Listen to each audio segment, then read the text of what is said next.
Welcome to today's webinar about our ransomware and what you should know for 2020. We are going to cover why are they increasing, recent trends, expansion of the target profiles, and why backup solutions are critical. A few housekeeping items I'd like to review before we get started. There is a chat with us and ask questions in the Q&A. Feel free to take advantage of either one of these throughout the webinar. Also, we are recording this webinar, so you will have access to a recording within the next 24 to 48 hours. Now, it is my pleasure to introduce our speaker today, Mark Balaguer. He has worked in the IT security industry for more than 5 years, and is definitely my go-to for any security questions that I have. So with that, Mark, I hand it over to you. Great, thanks a lot, Aaron. I really appreciate it. And thank you to everyone for joining today. So it's definitely been a busy year in ransomware. We are at over $11 billion in the cost. And in the past couple of months, we have seen new attacks on everything from manufacturing to school districts. New strains of ransomware are making news all the time, and ransomware demands are going up all the time. So ransomware is now becoming a question of when, not if you're going to get hit. So let's talk about the biggest trends in ransomware and what happened in 2019. Just to kind of level set here. So we saw many municipal attacks. There were more than 1,000 attacks on school districts. The FBI actually issued their first critical warning since 2016 for government, healthcare, manufacturing, and transportation. There was also an uptick in high-value targeted attacks, all while SMBs and even nonprofits continued to still be targeted. So now I want to take a look at what we found in some of our other research. So really, we discovered back in 2019 it was a very busy year for attackers. The larger and wealthier organizations are actually being targeted more often, and sometimes even governments were the focus. So additionally, while these larger attacks these larger targets are starting to respond in better ways when they're handling their attacks, their attacks are still going to continue, and their response still hasn't been enough. So currently, attackers are also actually looking at smaller targets, and when they do that, they're really focusing on the MSPs. So those are the folks that are helping smaller organizations to handle IT work. Attackers are going after these MSPs to potentially compromise a lot of smaller targets together at once. We also saw healthcare was one of the top verticals that got attacked in 2019. Some of those organizations saw multiple attacks or multiple ransomware requests. And we really think that the reason behind that is healthcare is becoming much more digitized. And that compromised data is going to be very valuable for those attackers once they get it. As more research results become available, I think we're going to start to see these attacks are also focusing on much more highly valued data overall. Along with targeting this highly valued data, we're also seeing higher ransomware asks. So in the early part of 2019, the average was around $1,000, but now we're seeing those numbers jump to around $40,000. So everyone's always talking about how data is the new oil. So we see that as a big driver for people wanting to protect that highly valuable information. But this huge jump in ransomware asks is also showing that attackers are looking to gain more from each of their attacks. What you can also see is a lot of variance in attacks, and the cost is definitely going up. An important takeaway from this slide really is that when you look at the Hydro, city of Baltimore, and the cities in Texas that were attacked, none of these cities actually paid the ransom. Those are just the costs associated from the cleanup alone. So whether you end up paying or not, it's still going to be really impactful to the business. And then later on, we're going to discuss some additional points regarding kind of the pros and cons of paying that ransom. And really the key here is just to see and understand that if you don't pay, you still have to figure out ways to remain operational and get that data back. So it can become very costly if you don't have a good way to restore that data efficiently. So for an attacker, MSPs have become an ideal target, and that's because by compromising a single MSP, it might be possible for them to get every company that MSP is servicing. So for them, it's really like hitting a jackpot. So what do we need to take a look at when we're looking at MSPs and how are people deciding to choose their MSPs? Well, like I stated before, MSPs are really in the crosshairs right now. It's a really unique sector of IT work. All of the systems are better connected today, but there's still plenty of complexity involved when working on different infrastructures. This is why it's really important to have someone experienced enough to help provide those right services. So as an MSP, maybe you're not fully security-centric as it relates to providing those IT services to your clients, But security is really critical to the business of those clients because you're interconnecting people, you're interconnecting systems, data is going from transit to rest and back again. And so there's various different places where data can potentially become exposed. So from that perspective, we're seeing that low staffing can potentially be an issue when handling all these cybersecurity needs. Also, as an MSP, you're usually managing multiple organizations. So if I recall, there was an attack that happened sometime last year that an MSP was compromised, but it ended up compromising around 22 sites, I think, were affected by this single attempt. So the point here is that you have a multi-tenancy structure where you generally need a remote management tool. So when you have that remote management to control the systems, it requires access, permission, everything just sort of stacks together, which makes for a lot of convenience, but really what it also does is it increases the attack surface for the bad guys. When clients are looking to do business with your MSP, they're going to look at your strategies for access and control to make sure that you're keeping them secure. Mainly, you want to have some level of segmentation to ensure that a single attack or a single customer doesn't cause collateral damage that could affect other customers. And they have a lever to sort of quickly shut off access to those different environments as necessary. So this past year, there were a number of MSPs affected also because of their patching strategy. It really was not all that it could be when they're rolling out these updates. And so attackers in these situations were able to also roll out ransomware in these updates at the same time. So your customers are going to also want to understand how you're handling and validating these updates because if there is some kind of attacker injection attack and then it happens to be included in the update, your clients wouldn't even have to click anything to be affected because that update is going to be automatically infiltrated into the system and that software is going to execute on demand. So some really challenging issues to deal with there.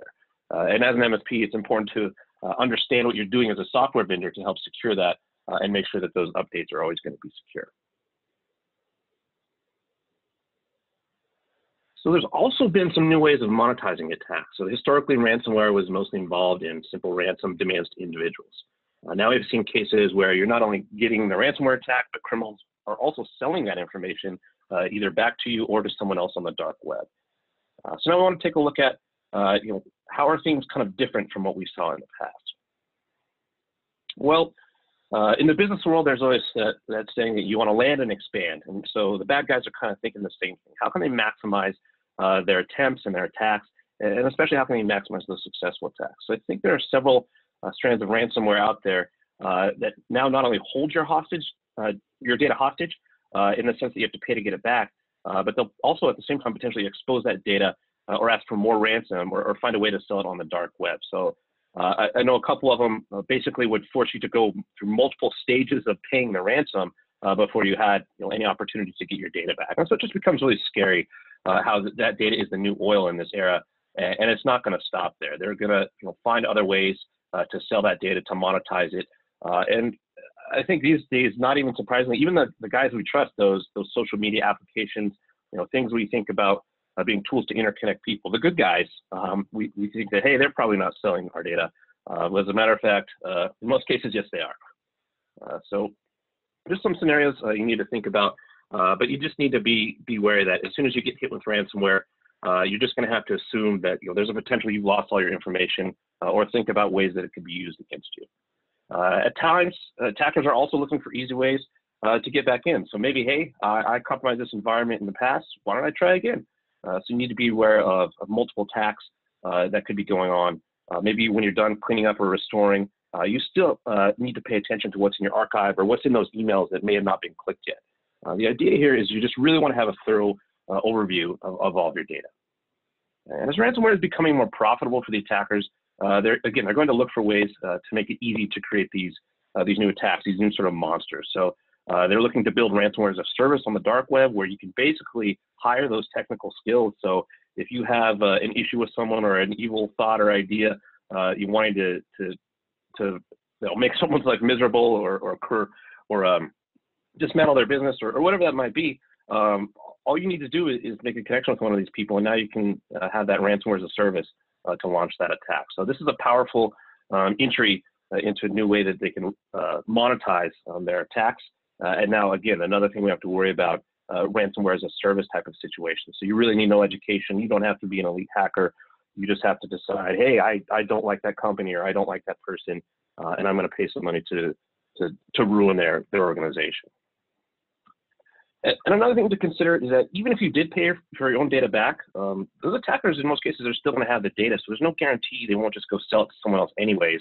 There's not a lot of morals and codes there, so yeah, you pay it. They give you back your data, but they still have that copy. So maybe they're collecting that data still and just going to wait a little bit and sell it back, or maybe they're going to re-encrypt it again and steal it back because they still somehow have hooks into your organization, and so it becomes more of a situation of extortion versus that single ransom. So again, other things to be considering and be aware of. So sometimes they also have the capability in some of these latest releases that they can actually collect the data first before they encrypt it.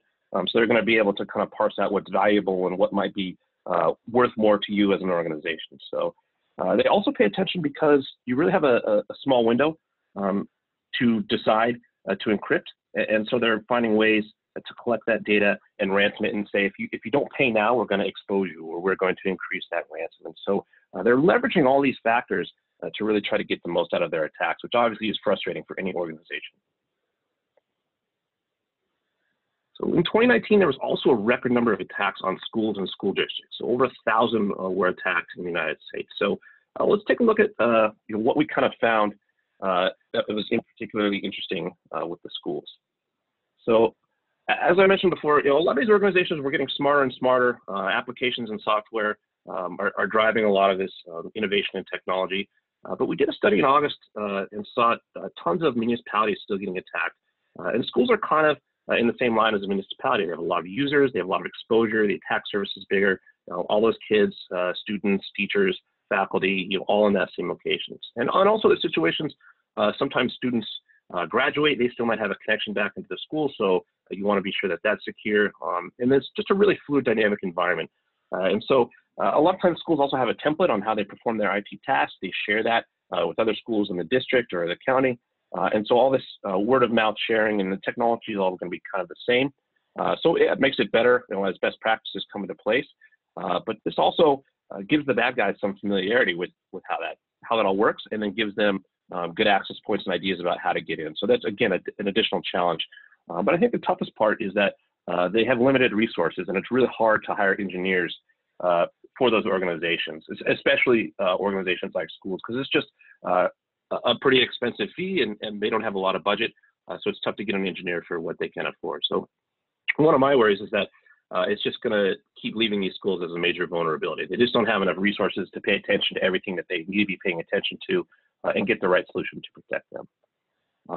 Generally, there's a lot of smart school applications.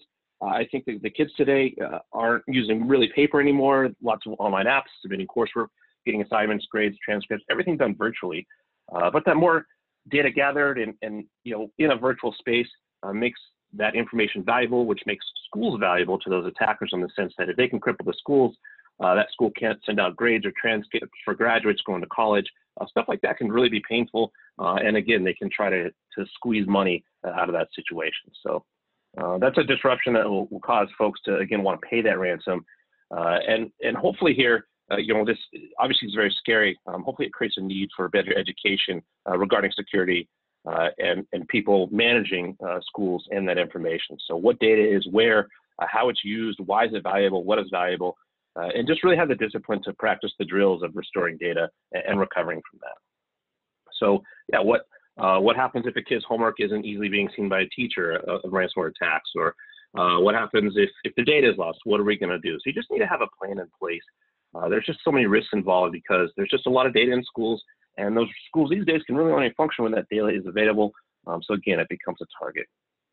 It's also really important for the IT department within a school to be educated about how to avoid ransomware attacks, but also for people to make sure that even the students are aware that, hey, you shouldn't click on every link that comes your way, or educate everyone in that organization to be intelligent about looking out for these types of attacks. Especially when it comes to credentials, making sure people understand, hey, take a second look at that link. Things like that are going to be really important moving forward. So there are definitely solutions out there to handle this, to assist with that, but we just need to make sure that education gets into the hands of the faculty and IT folks, and there's a way for them to absorb it. We'll really be able to empower them to send an alert to an IT staff or help or assist with resolving a situation quickly. Helping out that IT staff, becoming an asset, so that IT staff is quickly aware of a ransom attack or a phishing attack, and can spread the word quickly in that school environment. So, at the end of the day, you want to make sure those end users, those students, those teachers, those faculty feel comfortable reporting suspicious emails, because in the past, it's not something that they would necessarily know how to do. So now we'll talk a little bit about cyber insurance. So many of the attacks that took place in 2019 had ransoms that were paid out by insurance. Actually, 34% responded to a dark reading poll that they now have insurance versus 17% in 2017. Criminals were able to get big paydays now from even small cities. There's a place called Lake City in Florida. They only have 12,000 people there. They paid a ransom that was almost $500,000. So we want to kind of take a look and see where that path is going in 2020. So before we talk about that, it's good to understand how insurance companies for cyber insurance works.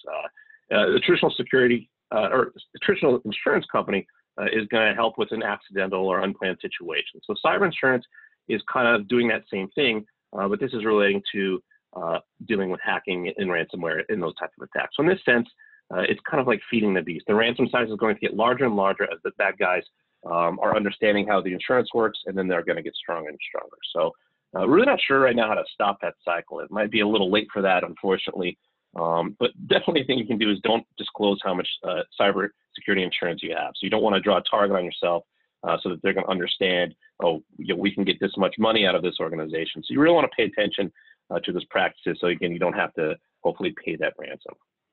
And I think hackers are going to pick targets who have insurance. So same way like the car insurance works, if you have a ding or dent on your bumper and you bring it to a shop, you could probably get a better price if you didn't have the insurance, but if they know you have insurance, attackers are going to know that you're likely to pay that higher ransom and be able to. It's also important to think about keeping yourselves organized in a way that insurance is necessary, but only for the things that you have control over and the things that are really critical to your organization. So the insurance industry obviously is going to continue to grow, and companies are going to get smarter because unfortunately they're paying out so many in the claims that are going on around cybersecurity and ransomware with businesses. But it's really important to identify that criteria for what's going to be risky and make sure that that's all accurate. Hopefully the insurance premium you get isn't a lot, but also to reiterate, just don't disclose the size of your insurance out there for hackers to get a hold of that information. We've actually seen hackers starting to look at SEC filings to find out how much ransom to ask for when they're dealing with an organization. And so that's why we're seeing these higher ransoms with that increasing amount of insurance being purchased. Additionally, we've seen more pressure from the attackers to get those organizations to pay up. So I kind of alluded to it before, but oftentimes ransoms will double or increase dramatically if you don't pay within a certain amount of time or days, because they really want you to not have a chance to go and see if your backups are good, if you could properly recover. And obviously the insurance companies want to settle as quickly as possible because that's the least amount of money that they're going to have to pay. So now let's talk about to pay or not to pay in regards to that ransom. So some of the pros and cons of paying ransom. It looks like about 15% of ransomware victims paid in 2019. That's 4 times more than the organizations that paid up in 2018. So more people are paying, but whether or not it's driven by cyber insurance is kind of an interesting question. So we definitely want to take a look at some of the pros and cons of each. So starting out with the pros, the main pro is that in most cases you're going to get your data back quickly. You're going to get back to operating in a normal scenario, a normal setting very, very quickly and get back to normal. I think a lot of times when you look at a city or local government, people are coming to you standing in line waiting for approval for an architecture plan or a particular housing project or something like that. If you think about a situation where you can't operate, that's really kind of destroying that business or that organizational ability to act. So that's one of the main reasons people are paying. They want that quickness to be able to get back up and running almost immediately. But when you have a good solution in place for if this happens, there's a chance you could get away without having to pay that. You always want to choose that path. So yeah, if you have a great backup system in place and recovery procedure, always do that, and then that way you don't have to pay, and you're going to still be able to recover quickly. Also, you may have seen certain organizations probably don't feel like they would be a target, and oops, guess what, they were. And so unfortunately, it's just not feasible to have that mindset. If you don't think you're going to be a target, it just takes once for it to happen, and then you can't operate it anymore, and you potentially might have to lay people off, or in the worst case, go out of business. So, recently we heard of a company laying off 300 people because they just couldn't recover their data. And so that might have to do with whether they were asked to pay or not, but it also might have to do where they just didn't have a plan of dealing with that kind of situation. So it's always important to just be aware of everything going on and understand and have a plan for dealing with it. So sometimes, unfortunately, cleanup costs can even be higher than actually paying the ransom. So that is another pro in paying. But it's hard to say, and this is kind of where a lot of people go back and forth deciding on cleanup or getting a plan in place so they don't have to pay it, just because of that time frame and how much it's going to actually cost to clean up. So talking a little bit about the cons, the big one is you're just feeding the beast. You're just encouraging that behavior, which is obviously not a good thing for the industry. In some cases, the ransomware can be broken. So yeah, you paid the ransom. Are you actually going to get all your data back? Is it going to be usable? And so you just don't know. And obviously the attackers don't care. They got their payoffs. That's your problem now. Who knows what's going to happen? Or did they leak your data somewhere? Are they selling it somewhere else? Or are they coming back, going to re-encrypt it again and then ask for a second or third or fourth ransom? So that's always a situation you also want to be prepared for. Or maybe you don't negotiate with terrorists. You want to show them that you're not a target they should come back for as well. So different things to consider. And also kind of an outside consideration is the legality issues. So maybe laws enforced by the government that maybe aren't being enforced right now, saying that you're not supposed to do any business with hackers. There's sanctions against that. Maybe you're unknowingly committing a crime when you go ahead and pay that ransom because it's associating with a hacker, association with a terrorist group, whatever your government is defining that situation as. So another interesting thing to talk about in the United States is the ransomware in the 2020 election. We're seeing ads all over television for the presidential election. So it's definitely some things we want to watch out for. And obviously, politics aside, everyone knows we're seeing things at times that we're viewing, and we believe them to be fake. So not an actual news story, but some sort of ad or some sort of political spin. And a lot of them can be fueled by foreign governments, malicious societies, stuff like that. And so just wanting to tamper with the situation. And so using this cyber manipulation on information to sway potential elections. But for ransomware in particular, we just want to think about how the election process is much smarter now. It's smarter in the sense that it's all digital. So that means data, especially during that crucial moment when that data has to be available so we can come up with results. So what we're really afraid of is those bad guys are going to be able to ransom that voting data and then really have a stronghold on our democratic process. So they have the potential to disrupt those results, and they don't even have to do it to everyone. That's the scary thing. Maybe they just need to pick or choose a couple key states or a couple key areas that's just going to cause enough delay to screw up the process and force governments to pay out that ransom. So really, at the end of the day, we just need to ask the question: are we ready, and are what we're doing able to be secure, and are we having a process and a plan in place to make sure that we have a backup? There has to be a plan B if there's a problem with the data that we're seeing, so we can continue to move forward with the elections. So a couple things we want to take a look at what we can do moving forward. There's a bunch of ways, but we'll just focus on 5 here to stay safe. One thing, you really have to have a plan in place before there's a problem. Definitely have the visibility of where the data exists, where you want to protect it. If you just buy backup to backup everything, that's great, but you want to make sure that one, you can recover it, and two, that can be very expensive. It might be feasible depending on what your situation is, just to back up critical data or back that up more often. Just make sure that whatever is going to be critical to your operation, you're going to be able to have access to and recover quickly. Again, just having a plan, starting with the visibility of data, systems that exchange data to the people and the way they access data. Who are the folks that are going to have access to data, protect their endpoints and everything, so they don't become a risk and a vulnerability for that type of attack. The second way to stay safe is to try to secure all the threat vectors and attack surfaces. So attack surfaces can be pretty broad, as we mentioned before, but make some examples like people bringing their own devices from home, personal email, web applications related to the organization, make sure that those are secure, other messaging platforms, data sharing platforms that could also be exposed. So really you just need to make sure you have all of those things protected, make sure you know what all your users are using and that's all been secured. You also want to consider some network segmentation. Make sure that you can prohibit any kind of penetration that you don't want or are monitoring. Again, so you aren't allowing anything to get into the network that you're not aware of its behavior. So again, important to secure all those threat vectors.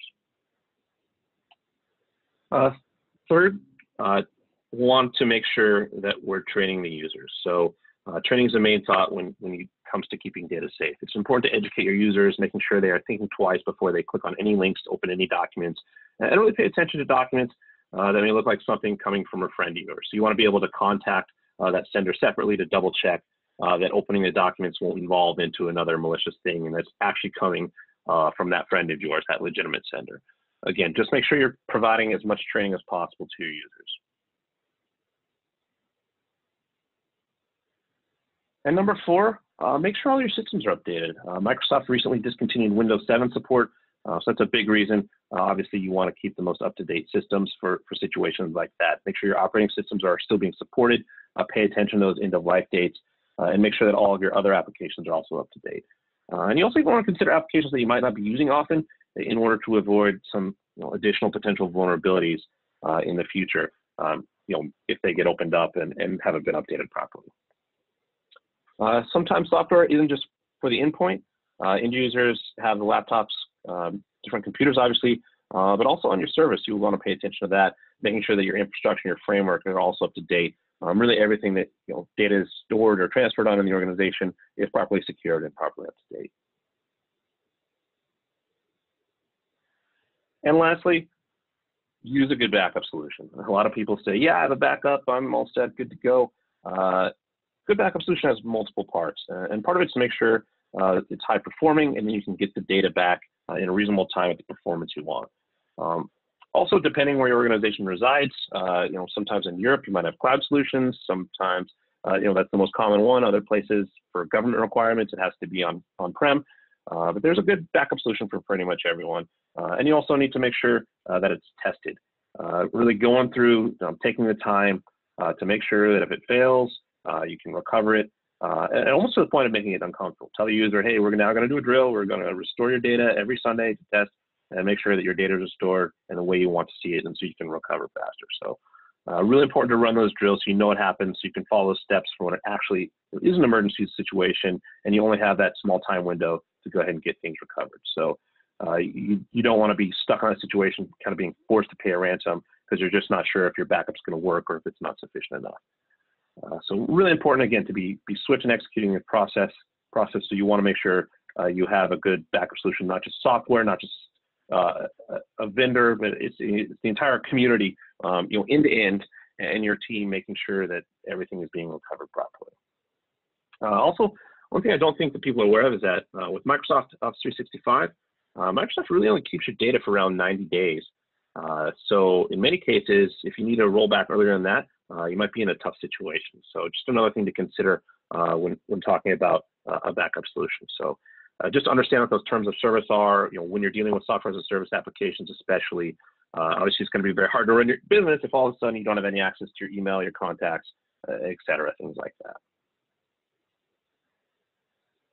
So moving forward, if you'd like to read more about it, barracudamsp.com/product details is a great resource to see Barracuda products that can really help you in this situation. Lots of different resources, a great ebook, Smarter MSP's Guide to Ransomware, and just checking out smartermsp.com, really focused on the MSP, proper education, and the latest trends and things we're seeing in the industry, and how you can be available to properly handle those situations. And that's all I had. Thank you very much. I really appreciate everyone joining, and I appreciate the time. Awesome, Mark. Thank you so much. And thank you, everybody, for joining us today. If you have any questions, don't hesitate to reach out. And we look forward to hearing from all of you soon. Thank you so much and have a good one.